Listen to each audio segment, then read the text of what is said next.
देखिए भाई, लोगों ने पिछले लेक्चर में किया था कि entropy change in irreversible process, और इरिवर्सिबल प्रोसेस में आपको हमने कहा था कि किसी भी प्रोसेस में अगर कोई भी एक स्टेप इरिवर्सिबल है तो प्रोसेस इरिवर्सिबल ही कंसीडर की जाती है। तो हमने ये कंसीडर किया था कि कोई सिस्टम हीट एब्जॉर्ब कर रहा है रिवर्सिबल मैनर में, लेकिन सराउंडिंग हीट का लॉस कर रहा है या वो हीट सप्लाई कर रहा है इरिवर्सिबल मैनर में, इसलिए ये पूरी प्रोसेस इरिवर्सिबल है। उसके लिए आपने एंट्रोपी चेंज कैलकुलेट किया और वो एंट्रोपी चेंज मिला था delta S of system and surrounding is always greater than, that means entropy of universe is always tend to infinity. ये सेकेंड लॉ थर्मोडायनेमिक्स की डिफिनेशन। अब कोई प्रोसेस है, इस प्रोसेस को अगर हमको ये डिसाइड करना है criteria of spontaneity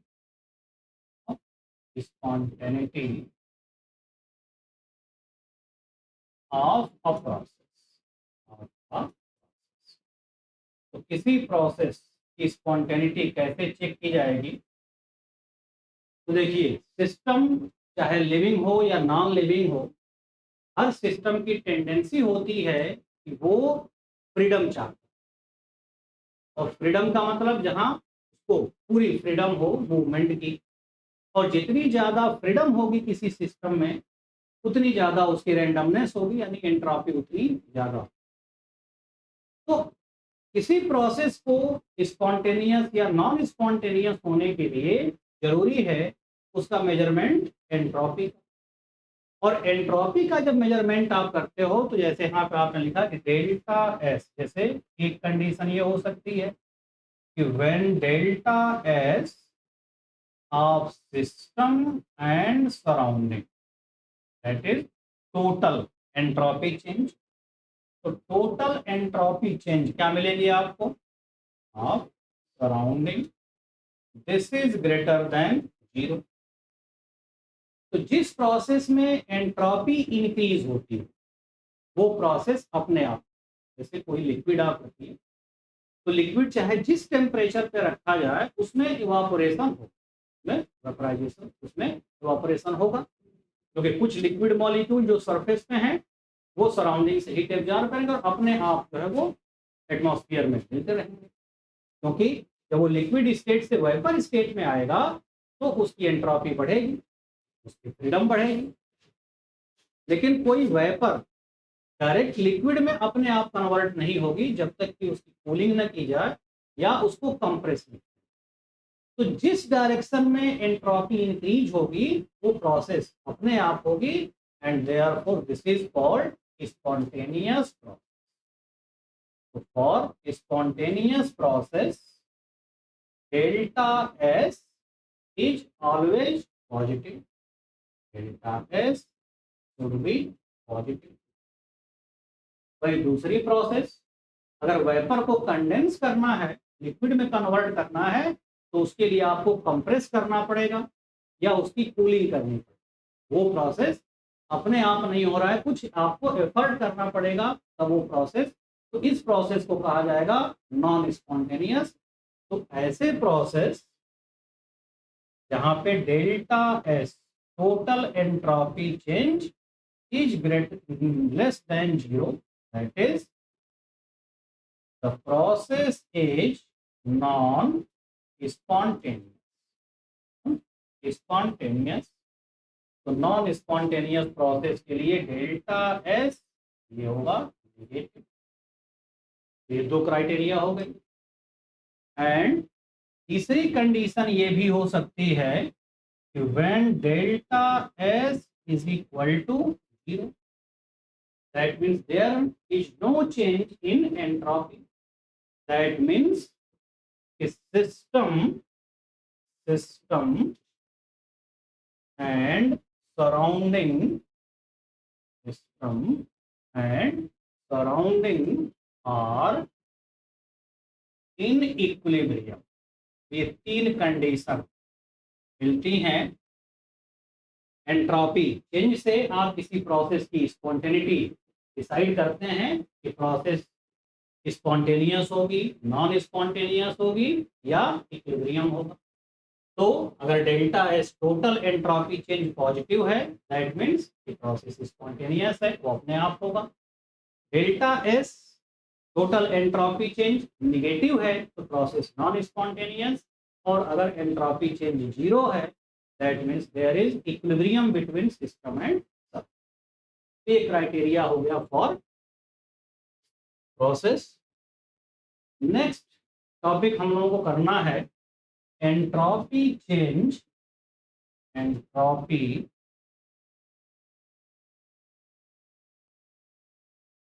entropy change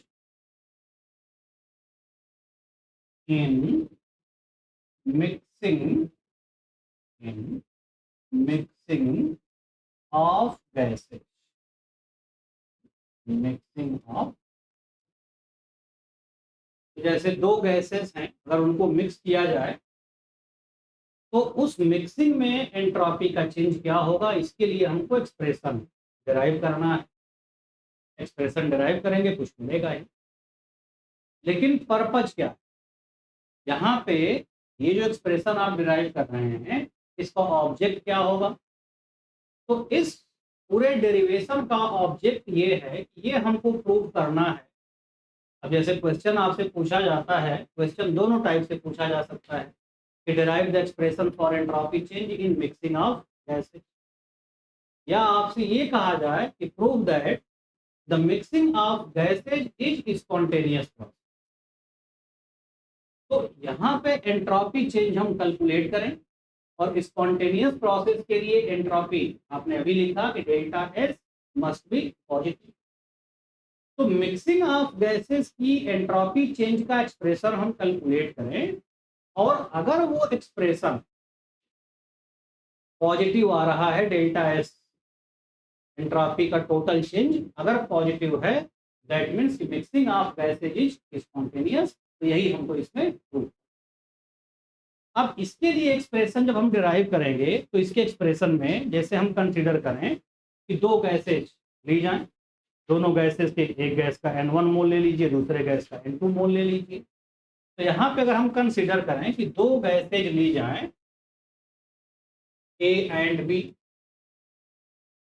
initially मान लीजिए कि इसका जब 1 and 2 तो इसका इनिशियल प्रेशर मान लीजिए है P1 0, इसका इनिशियल प्रेशर है P2 0। अब इन दोनों गैसेज को मिक्स करिए, जब दोनों गैसेज को मिक्स किया जाएगा तो दोनों गैसेज मिक्स होने के बाद इनका प्रेशर चेंज होगा, कुछ इंटरेक्शन होगा इनके बीच में। तो इसका प्रेशर मान लीजिए हो गया P1 और इसका प्रेशर हो गया P2। तो ये प्रेशर है इन प्योर स्टेट, ये दोनों अलग अलग हैं। P1 and P2 these are the pressure of gases in mixture and this is called partial pressure। ये पार्शियल प्रेशर हो गया गैस 1 का, ये पार्शियल प्रेशर हो गया गैस 2। कंसीडर करिए कि इसका N1 मोल हमने लिया और इसका N2 मोल लिया। तो जब इन गैसेस को मिक्स किया जाएगा तो मिक्सिंग के बाद इनका अगर एंट्रोपी चेंज हम लिखें तो इनका एंट्रोपी चेंज ऐसे मिलेगा। देखिए अब टेम्परेचर कांस्टेंट लीजिए, कांस्टेंट टेम्परेचर पे इनकी मिक्सिंग की जाए तो कांस्टेंट टेम्परेचर पे अगर मिक्सिंग होगी तो अभी एक्सप्रेशन हम लोगों ने लिखा था इससे पहले, delta S this is equal to N R log P1 by P2 और आइसोथर्मल एक्सपेंशन के लिए लिखा था, यानी आइसोथर्मल प्रोसेस के लिए ये एक्सप्रेशन होगा। अब इसी एक्सप्रेशन को अगर हम इन दोनों गैसेस के लिए अप्लाई करें तो पहली गैस का एंट्रोपी चेंज लिखिए। तो फर्स्ट गैस के लिए एंट्रोपी चेंज क्या मिलेगा, delta S1 this is equal to N1 R ln P1 by P2 and P1 by P2 क्या, P1 क्या है इनिशियल प्रेशर। तो इस गैस का इनिशियल प्रेशर क्या है यहाँ पे P1 0, bye final pressure. Final pressure that means pressure in mixture. तो ये हो जाएगा P1 0 by P1 and entropy change for second gas, this is N2R ln P2 0 by P2। तो टोटल एंट्रोपी चेंज अगर हम लिखें उस मिक्सचर, तो मिक्सचर का एंट्रोपी चेंज क्या हो जाएगा, total entropy change of mixture, this is equal to delta S1 plus delta S2 or this is equal to N1 R ln P1 0 by P1 plus N2 R ln P2 0 by P2 delta S of mixing। ये मान लीजिए equation 1। अब इस equation से आप देखिए कि जैसे हमने कंसीडर किया ये दो गैसेस लीजिए, इसका N1 मोल, इसका N2 मोल। अब पार्शियल प्रेशर अगर आप लिखो तो पार्शियल प्रेशर इसका हो गया P1 और इसका हो गया P2। तो इस मिक्सचर का अगर टोटल प्रेशर लिखा जाए तो total pressure P this is equal to P1 plus P2। इस दोनों गैसेस के पार्शियल प्रेशर के सम के इक्वल होगा इस मिक्सचर का प्रेशर। और पार्शियल प्रेशर का एक्सप्रेशन जब हम लिखते हैं तो पार्शियल प्रेशर का एक्सप्रेशन होता है कि partial pressure of ith component, mixture में चाहे जितने कंपोनेंट हो, this is equal to mole fraction of that component into total. ये एक्सप्रेशन होता है पार्शियल प्रेशर के लिए। तो अगर पार्शियल प्रेशर हम इन दोनों गैसेस का लिखें तो P1 इक्वल टू क्या हो जाएगा, X1 into P and P2 this is equal to X2 into, और X1 X2 यहाँ पे क्या है, मोल फ्रैक्शन। तो मोल फ्रैक्शन अगर हम लिखें तो X1 देखिए क्या हो जाएगा, X1 this is equal to N1 by N1 plus N2 and X2 this is equal to N2 by N1 plus N2। यहां से अगर हम वैल्यू पुट अप करें इसमें तो क्या मिलेगा, देखिए therefore from equation 1 delta S of mixing this is equal to N1, या R कॉमन ले लीजिए यहां से, R N1 ln P1 0 by P1 and P1 is X1 into P plus N2 ln P2 0 by X2 into, ये expression finally मिला आपको। अब अगर हम कंसीडर करें कि ये दोनों गैसेस आइडियल हैं और दोनों सेम इनिशियल प्रेशर पे ली जा रही है, तो अगर दोनों सेम इनिशियल प्रेशर पे ली जाएंगी तो P1 0 this is equal to P2 0। और चूंकि गैसेस आइडियल हैं तो जब इनकी मिक्सिंग की जाएगी तो इनके वॉल्यूम में कोई चेंज नहीं। वॉल्यूम में चेंज होने का क्या मतलब कि जैसे 10 ml अगर एक गैस का लिया जाए और 10 ml दूसरे गैस का लिया जाए, दोनों को मिक्स किया जाए तो एग्जैक्टली इसका वॉल्यूम 20 ml हो, ना 20 ml से कम होगा ना 20 ml से ज़्यादा होगा, तब ये आइडियल होगा।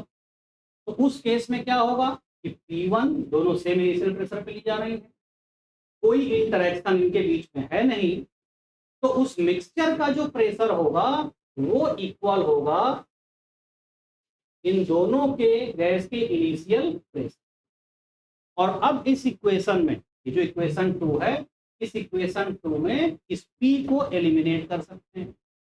तब क्या मिलेगा यहां से, delta S of mixing this is equal to R N1 ln P10 by X1 into P10 plus N2 log P20 by X2 into P2।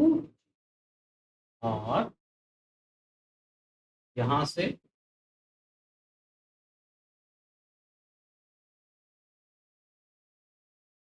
क्या मिलेगा, देखिए, delta S of mixing this is equal to P10 cancel और N1 ln 1 by X1 plus N2 ln 1 by X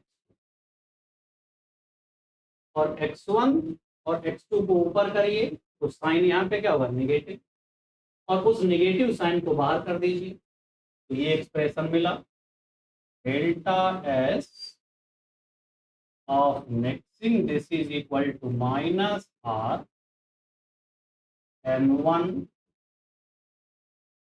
ln X1 plus N2 ln X। एक expression ये मिल गया mixing of gases के लिए। अब अगर हम ये कंसीडर करें कि जो मिक्सचर है उस मिक्सचर का अगर 1 मोल लिया जाए, तो 1 मोल अगर लिया जाए उसका, तो उस केस में क्या होगा, इसमें देखिए, या इसको हम और जनरल लिखें तो हमको ये लिख सकते हैं कि delta S of mixing this is equal to minus R sum over N I L N X I. यहाँ पे तो सिर्फ 2 कंपोनेंट हमने लिया। अगर मान लीजिए 3 गैसेज का मिक्सचर हो तो एक्सप्रेशन क्या मिलेगा, N1 ln X1 plus N2 ln X2 plus N3 ln X3। तो इन जनरल हमने यहाँ पे लिख दिया इसको कि minus R sum over N I L N X. अब अगर हम कंसीडर करें यहाँ पे कि जैसे जो मिक्सचर हमने लिया है, अगर उस मिक्सचर का 1 मोल लिया जाए, तो 1 मोल अगर हम लेंगे तो क्या मिलेगा, N1 plus N2 this is equal to 1। तो ये जो एक्सप्रेशन 2 आया है, देन इक्वेशन 2 में बी रिटेन एज, इसको अगर हम लिखें तो ऐसे लिख सकते हैं कि delta S of mixing this is equal to minus R N1 by 1 ln X1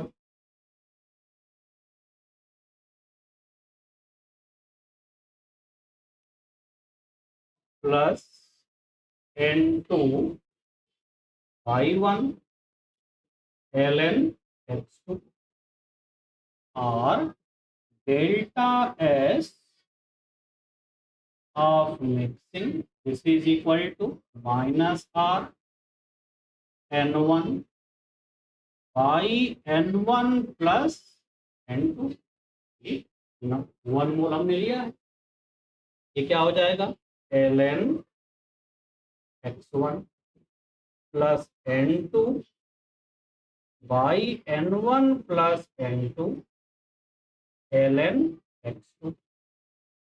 और ये N1 by N1 plus N2, ये क्या है X1, mole fraction of gas first, this is mole fraction of second gas. तो ये हो जाएगा delta S of mixing, this is equal to minus R x1 ln x1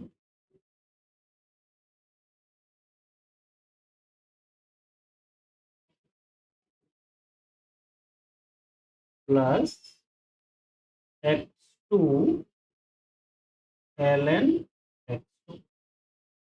in general अगर इसी equation को हम लिखें तो ये इक्वेशन आपको मिली delta S of mixing, this is equal to minus R sum over X I ln x i, and this is the expression for entropy change in mixing of gas।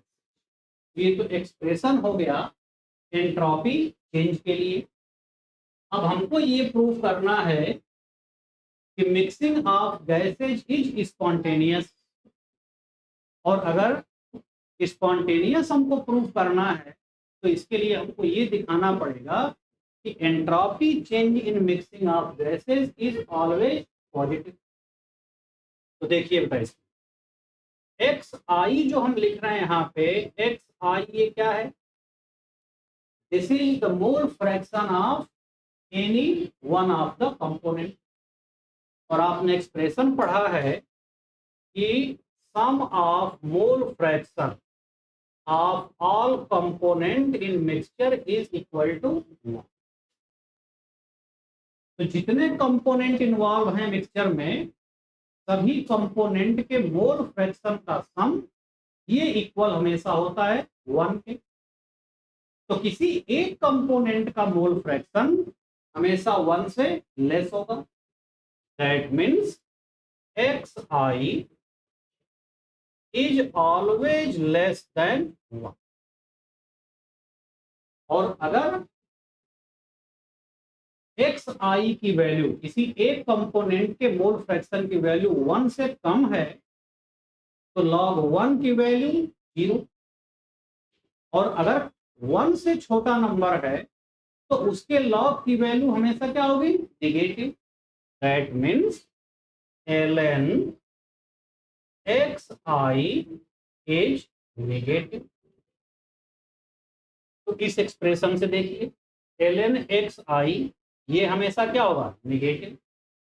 और ln x आई अगर negative है तो एक negative यहाँ पे already sign है, ये minus और माइनस क्या होगा, plus. Therefore delta S of mixing is always greater then 0, well positive. ये हमेशा क्या होगा, या इसको हम ये भी लिख सकते हैं, दिस इज पॉजिटिव। और जिस प्रोसेस के लिए डेल्टा एस की वैल्यू पॉजिटिव है वो प्रोसेस स्पॉन्टेनियस होगा, and therefore mixing of gases is spontaneous process. ये प्रूव होगा। तो अगर आपसे क्वेश्चन पूछा जाए कि prove that the mixing of gases is spontaneous, तो उसकी प्रूविंग में आपको ये एक्सप्रेशन डिराइव करना है। और एक्सप्रेशन डिराइव करने के बाद यहाँ पे हम ये प्रूव करेंगे कि इस एक्सप्रेशन में डेल्टा एस की वैल्यू हमेशा पॉजिटिव मिलेगी, और इसकी वजह से तो कभी भी दो गैसेस को अगर एक दूसरे के कांटेक्ट में लाया जाए तो आपको कुछ करने की जरूरत नहीं है, उनका अपने आप डिफ्यूजन होगा और वो अपने आप मिक्सअप होती हैं। तो ये प्रूव हो गया कि entropy of mixing of gases is always positive, and hence entropy of mixing is always spontaneous। ये प्रूविंग हो गई बेटा इसमें entropy change in mixing of gas. अब नेक्स्ट लेक्चर में हम लोगों को पढ़ना है तो नए थर्मोडायनेमिक फंक्शंस हम लोगों को पढ़ने हैं, जिसमें फ्री एनर्जी फंक्शन और वर्क, या आपको पढ़ना है गिब्स फंक्शन एंड हेल्महोल्ट्ज। तो 2 फंक्शंस अब नेक्स्ट लेक्चर में किया जाएगा। इस लेक्चर के लिए दैट्स ऑल। Thank you.